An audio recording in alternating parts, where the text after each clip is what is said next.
दिन्छु टिका। हेलो मामा। आम्मै सानो मान्छेले फोन उठाउनु भएछ त। मामा एउटा कुरा देखौँ। ल ल देखाउ त। मामा पर्खिनु है, फोन नकाट्नु है। हेर्नु त जोजर। ओहो कति राम्रो, कसले किनिदिनु भएको? मामु।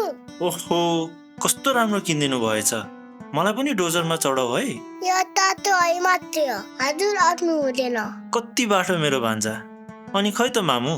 मम्मी इस मामासँग बोल्नु। भाइ सन्चै छस्? सन्चै छु दिदी। अनि कस्तो हुँदैछ त दसैँ त्यहाँ? रमाइलो हुँदैछ, त आएको भए अझ रमाइलो हुन्थ्यो। परदेशीलाई के दसैँ के तिहार दिदी, आज पनि डबल सिफ्ट छ। मामा मामा म जोजरले बाटो खन्न गएको।